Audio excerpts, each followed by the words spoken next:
जय हिंद साथियों। तो यहाँ पर हम आपके लिए पेपर कोड BHDC 132 मध्यकालीन हिंदी कविता के कुछ इंपॉर्टेंट क्वेश्चंस को डिस्कस करेंगे जो आपके जून एग्जाम के लिए इंपॉर्टेंट है। तो आप लोग इस वीडियो को पूरा एंड तक देखिएगा। अगर आपको क्लास पसंद आती है तो वीडियो को लाइक एंड जो है चैनल को सब्सक्राइब करना मत भूलिएगा, जिससे आने वाली क्लास की नोटिफिकेशन आपको मिलती रहेगी। और अगर आप लोग इस सब्जेक्ट के गेस्ट पेपर को परचेज करना चाहते हैं जिसमें हमने सभी VVI important questions plus book से जो भी आपके क्वेश्चंस बन सकते थे वो सभी क्वेश्चंस हमने गेस्ट पेपर में कवर कर दिए हैं। अगर आप उसको डाउनलोड करना चाहते हैं तो उसे आप हमारी वेबसाइट से डाउनलोड कर सकते हैं। अगर आप वेबसाइट से नहीं परचेस कर पा रहे हैं तो डिस्क्रिप्शन में आपको एक नंबर दिया गया है, उस नंबर पे आप लोग व्हाट्सएप मैसेज करके परचेज कर सकते हैं। अगर आपको वेबसाइट से करना है तो सिंपली आपको गूगल पे जाना है और सर्च करना है shop.hindustanknowledge.com। इस वेबसाइट की लिंक भी आपको डिस्क्रिप्शन में मिल जाएगी, तो वहां से आप लोग क्लिक करके आ जाइएगा। अब सिंपली आपको क्या करना है, सर्च कोड पे जाना है और यहाँ पर टाइप करना है BHDC 132। जैसे आप इसको टाइप करेंगे तो मध्यकालीन हिंदी कविता सॉल्व गेस्ट पेपर जून 2025 आ जाएगा। सिंपली इस पर क्लिक करेंगे और क्लिक करके इसके बाय नाउ पर क्लिक करके इसको परचेज कर देंगे। अगर आपको कोई प्रॉब्लम होती है तो आप इस नंबर पे व्हाट्सएप या फिर व्हाट्सएप आइकन पर क्लिक करके हमारी टीम को व्हाट्सएप कर सकते हैं, आपकी प्रॉब्लम सॉल्व हो जाएगी। अब चलते हैं वापस अपने प्रश्नों की तरफ। तो यहाँ पर हमारा पहला प्रश्न है, भक्ति काव्य के विकास का परिचय दीजिए। ये सभी जो भी क्वेश्चंस है हमने आपके PYQ से लिए हुए हैं, तो सभी क्वेश्चंस इंपॉर्टेंट हैं, तो आप लोग जो है इस क्लास को पूरा एंड तक देखिएगा। तो भक्ति काव्य के विकास पर यहाँ पर हमको परिचय देना है, यानी कि उसके बारे में बात करेंगे। भक्ति काल का विकास कैसे हुआ, भक्ति काव्य का विकास कैसे हुआ।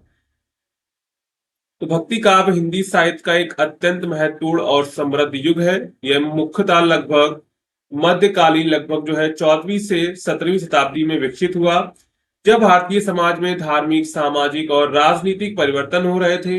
इस काल में काव्य का उद्देश्य केवल मनोरंजन नहीं था, बल्कि आत्मा की शुद्धि, ईश्वर की प्राप्ति और सामाजिक एकता का संदेश देना भी था। भक्ति काव्य का मुख्य आधार था भक्ति, अर्थात ईश्वर के प्रति प्रेम, समर्पण और आस्था। तो जो भक्ति काव्य किस युग तक माना जाता है, जो है भक्ति काव्य है वो लगभग मध्यकालीन यानी कि 14वीं से 17वीं शताब्दी तक माना जाता है। उस समय जो है भारत में, भारतीय समाज में धार्मिक, सामाजिक और राजनीतिक परिवर्तन हो रहे थे।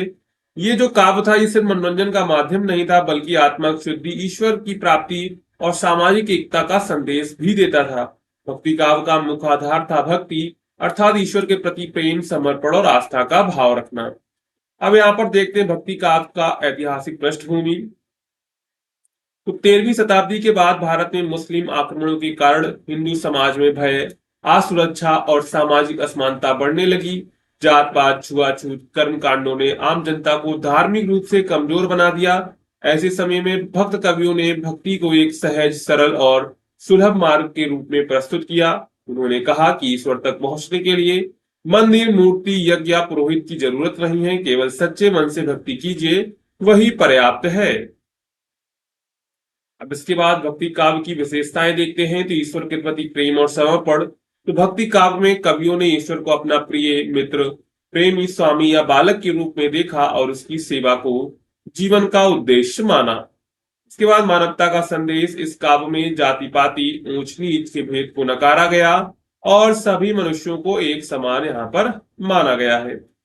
सरल भाषा। भक्ति कवियों ने आम लोगों को ध्यान में रखकर अपनी रचनाएं स्थानीय भाषा और बोलियों में लिखी, जैसे तुलसीदास ने अवधी में, सूरदास ने ब्रज भाषा में, कबीर ने सादुकुड़ी में रचना की। यानी कि जो भक्ति काव्य में काव्य था उसमें सरल भाषा का प्रयोग किया गया था, क्योंकि वो जो काव्य है वो आम लोगों तक आसानी से पहुंच सके।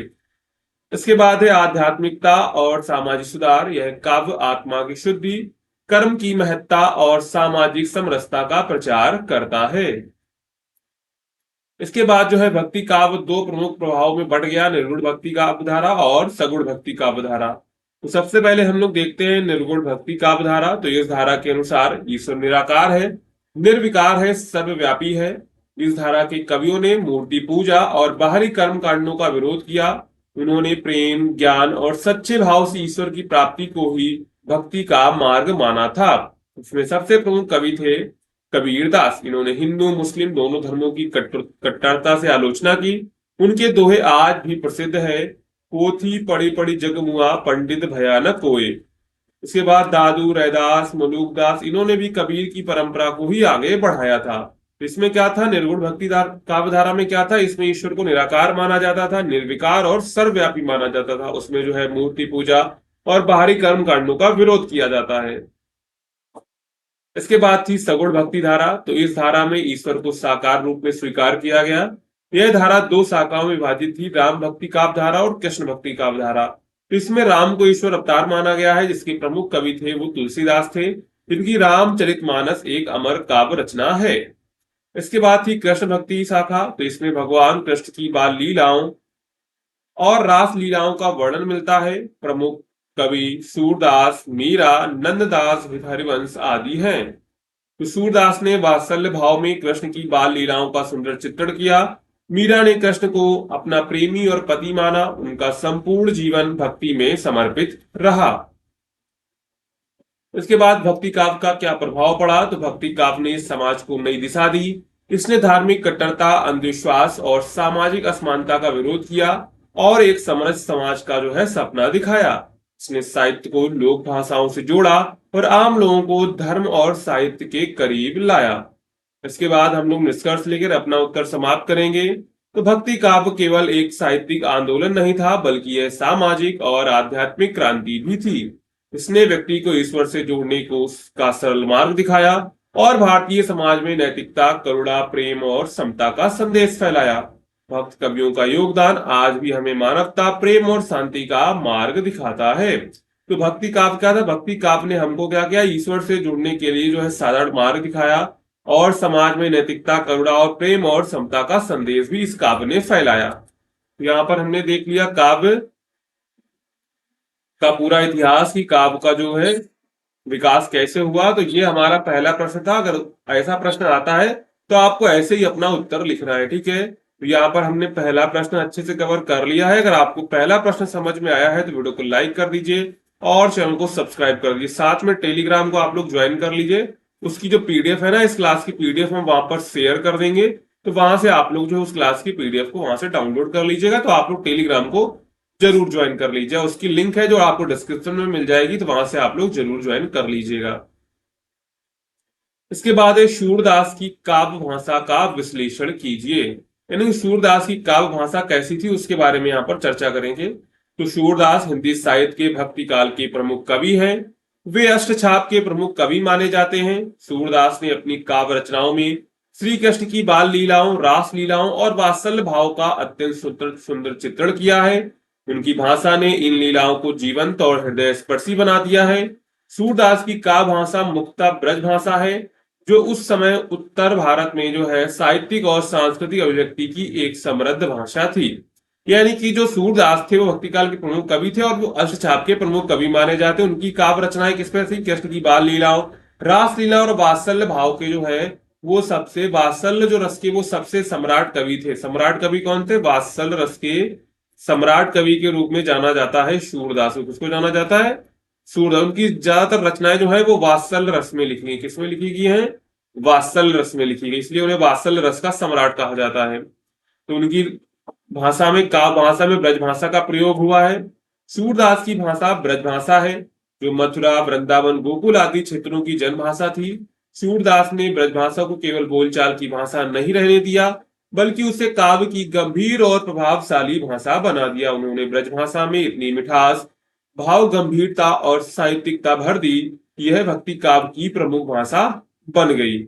इसके बाद उनकी भाषा जो थी वो कैसी थी, सरल और सहज थी। तो सूरदास की भाषा बहुत सरल और सहज है। उन्होंने कठिन या क्लिष्ट शब्दों का प्रयोग नहीं किया है। उनकी रचनाएं ऐसी हैं जिन्हें आम जनता भी आसानी से समझ सकती है। यही कारण है कि उनके पद लोक गीतों की तरह जन जन में लोकप्रिय हैं। जैसे मैया मोरी मैं नई माखन खायो, इस पद में बाल कृष्ण की मासूमियत और भावनाएं बहुत सरल भाषा में प्रकट हो रही। देखिए यहाँ पर सभी समझ सकते कि मैया मोरी, मेरी मैया मैं नहीं माखन खाया, मतलब मेरी मैया मैंने माखन नहीं खाया। ये देखिए सभी समझ सकते, आम जनता भी समझ सकती है कि इसमें क्या लिखा हुआ है। इसके बाद उनकी भाषा में चित्रात्मकता देखने को मिलती है। सूरदास की भाषा में चित्रात्मकता का विशेष गुण है। उनके पदों को पढ़ते ही पाठक के सामने दृश्य सजीव हो जाता है। कृष्ण की लीलाओं का इतना सुंदर और सजीव वर्णन बहुत कम कवियों ने किया है। उदाहरण के रूप में यशोदा द्वारा कृष्ण को बांधने के प्रसंग में रस, भाव और चित्रात्मकता एक साथ देखने को मिलती है। यानी कि उनकी जो रचना है, काव्य रचना है जो, तो वो क्या है, वो जो है बिल्कुल चित्रात्मक है। क्या है? चित्रात्मक है। यानी कि जब कोई भी पाठक उसको पढ़ता है तो उसके दिमाग में क्या होता है, वो छवि बनने लगती है, उस जगह की छवि बनने लगती है। मतलब कि वो लगता है वहीं पर विद्यमान है। क्या है? वो साक्षात उस चीज को देख रहा है। तो उनके काम में चित्रात्मकता भी देखने को मिलती है। इसके बाद भाव प्रधानता। उनकी भाषा अत्यंत भावपूर्ण है। वात्सल्य, सखा भाव, श्रृंगार, करुणा जैसे विभिन्न भावों को उन्होंने बड़ी सुंदरता से अभिव्यक्त किया है। उनकी भाषा पाठक के हृदय को छू जाती है। विशेषकर कृष्ण और गोपियों के संवादों में भावों की तीव्रता दिखाई देती है। इसके बाद है लालित और मधुरता। उनकी काव्य में लालित और मधुरता देखने को मिलती है। सूरदास की भाषा में स्वाभाविक सौंदर्य और लालित्य है। उनकी रचनाएं संगीत की तरह मधुर और कर्णप्रिय लगती है। वे तुकबंदी में माहिर थे। उनके पदों में लयात्मकता होती थी। इसके बाद लोक साहित्य का प्रभाव। सूरदास की भाषा में लोक साहित्य की सी सरलता और आत्मीयता है। उन्होंने लोक जीवन के प्रसंगों को बड़ी सहजता से अपनाया है। लोक बोलियों, कहावतों और ग्राम्य जीवन के शब्दों का सुंदर समावेश उनकी भाषा में देखने को मिलता है। इसके बाद एक काव्य परंपरा का अनुकरण। सूरदास की भाषा में संस्कृत और हिंदी काव्य परंपरा का भी प्रभाव दिखता है। उन्होंने पूर्ववर्ती कवियों की शैलियों को अपनाते हुए अपनी एक विशेष शैली विकसित की। उन्होंने रस, अलंकार, छंद आदि काव्य तत्वों का जो है सुंदर प्रयोग किया है। इसके बाद है संगीतात्मकता और रागबद्धता। सूरदास के पदों में संगीतात्मकता होती है। उन्होंने कई रचनाएं रागों के अनुसार लिखी हैं, जैसे केदार, जयश्री, रामकली आदि। इससे उनके पदों को गाया जाना आसान हो गया है और भक्ति संगीत का आधार भी बना है। तो यहाँ पर उनके काव्य में, उनके काव्य भाषा में क्या क्या देखने को मिलता है, तो उनकी काव्य भाषा, ब्रज भाषा का प्रयोग हुआ है। सरलता और सहज है उनकी भाषा। उनकी भाषा में चित्रात्मकता देखने को मिलती है। भाव प्रधानतापूर्ण है। इसके बाद उनकी भाषा में लालित और मधुरता देखने को मिलती है। उनकी भाषा में लोक साहित्य का प्रभाव देखने को मिलता है। इसके बाद एक काव्य, उनकी जो भाषा है उसमें काव्य परंपरा का अनुकरण भी किया गया है।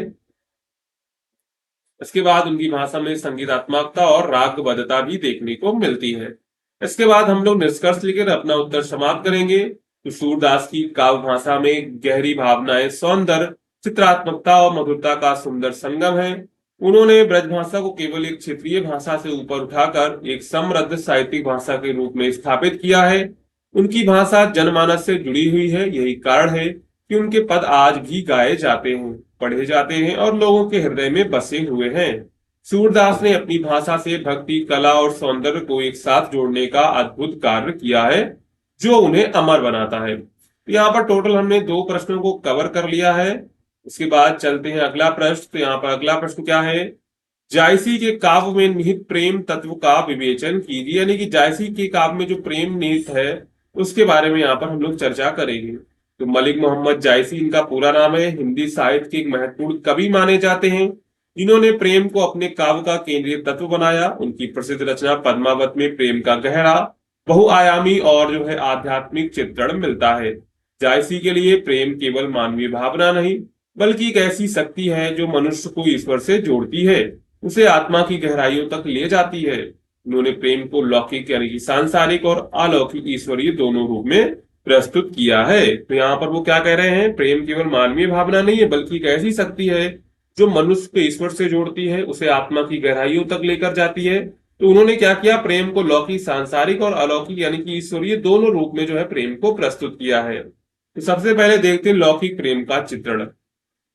जायसी के काव्य में लौकिक प्रेम की सबसे सुंदर मिसाल पद्मावत के पात्र रत्नसेन और पद्मावती के प्रेम में दिखाई देती है। यह प्रेम केवल रूप या आकर्षण पर आधारित नहीं है, बल्कि आदर्श, त्याग, समर्पण और तपस्या से भरा हुआ है। रत्नसेन पद्मावती के सौंदर्य की कहानी सुनकर उसे पाने के लिए अनेक कठिनाइयों का सामना करता है। यह प्रेम केवल शरीर तक सीमित नहीं है, बल्कि आत्मा से आत्मा का जुड़ाव है। इसीलिए प्रेम में आने वाली कठिनाइयों, बाधाओं, विरह और मिलने की अनुभूतियों को बहुत ही संवेदनशीलता और कोमलता के साथ जो है चित्रित किया हुआ है। इसके बाद देखते हैं उनका अलौकिक प्रेम का रूप। तो जायसी के अनुसार लौकिक प्रेम के माध्यम से मनुष्य अलौकिक प्रेम की ओर बढ़ता है, यानी कि जब तक आप लौकिक प्रेम नहीं करेंगे तब तक आप लोग अलौकिक प्रेम पर नहीं पहुंच सकते हैं। तो जब प्रेमी प्रेम में पूरी तरह डूब जाता है तो वह सांसारिक बंधनों से मुक्त होकर ईश्वर की ओर आकर्षित होता है। जायसी के लिए यह प्रेम कोई साधारण भावना नहीं बल्कि एक आध्यात्मिक साधना है। जैसे राधा कृष्ण या मीरा का प्रेम ईश्वर से जुड़ने का माध्यम है, वैसे ही रत्न सेन का पद्मावती के प्रति प्रेम भी आत्मा से परमात्मा के मिलने का प्रतीक बन जाता है।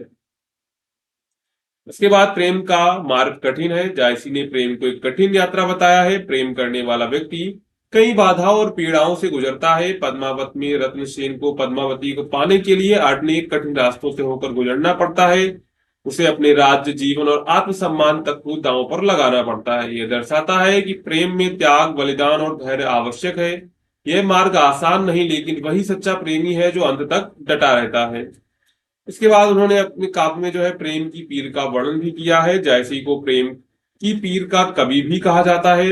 उन्होंने प्रेम में छिपी पीड़ा, विरह की तड़प और इंतजार की वेदना को बहुत मार्मिक ढंग से जो है प्रस्तुत किया हुआ है। जब प्रेमी अपने प्रिय से दूर होता है तो उसका मन व्याकुल हो जाता है। यह वेदना केवल शारीरिक नहीं बल्कि आत्मिक होती है। पद्मावत में पद्मावती और रत्नसेन के मिलन और विरह के प्रसंगों में यह पीड़ा जो है स्पष्ट झलकती है। इसके बाद प्रेम का प्रतीकात्मक प्रयोग। तो जायसी ने अपने काव्य में प्रतीकों के माध्यम से प्रेम को गहराई से दर्शाया है। पद्मावती में पद्मावती आत्मा का प्रतीक है। रत्नसेन उस आत्मा को पाने की चाह रखने वाला साधक है। सिंगल दीप, यात्रा, युद्ध आदि सब प्रतीक हैं जीवन के संघर्षों और आत्मा की साधना के। प्रेम केवल एक कथा नहीं बल्कि मानव जीवन के आध्यात्मिक अर्थों को दर्शाने का माध्यम बन जाता है। तो यहाँ पर क्या करते हैं वो लोग, प्रेम को जो है प्रतीक के माध्यम से दर्शाते हैं। यहाँ पर जो पद्मावती है वो आत्मा का प्रतीक है और जो रत्नसेन है वो आत्मा को पाने की चाह रखने वाला एक साधक है। और इसके बाद सिंगल दीप, यात्रा, युद्ध सब क्या है, ये सब प्रतीक है और जीवन के संघर्षों और आत्मा की साधना के। प्रेम का केवल एक कथा नहीं है बल्कि मानव जीवन के आध्यात्मिक अर्थों को दर्शाने वाला माध्यम बन जाता है। इसके बाद प्रेम का आध्यात्मिक महत्व। जायसी के अनुसार प्रेम वह रास्ता है जिससे मनुष्य आत्मज्ञान और ईश्वर की प्राप्ति कर सकता है। यह प्रेम हमें अपने भीतर झांकने और सच्चे सुख की तलाश करने की प्रेरणा देता है।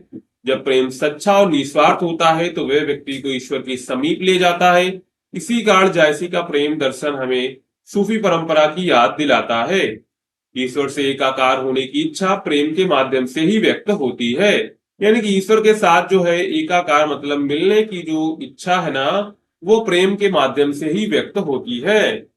तो यहाँ पर जायसी के अनुसार क्या है, प्रेम वह रास्ता है जिसमें मनुष्य आत्मज्ञान और ईश्वर की प्राप्ति कर सकता है।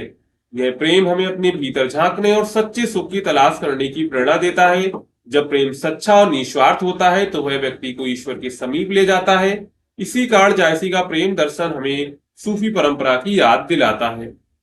इसके बाद हम लोग निष्कर्ष लेकर अपना उत्तर समाप्त करेंगे। तो जायसी काव्य में प्रेम केवल एक भाव नहीं बल्कि एक दर्शन है। उन्होंने प्रेम को सांसारिक संबंधों से ऊपर उठाकर ईश्वर तक पहुंचाने वाला माध्यम माना है।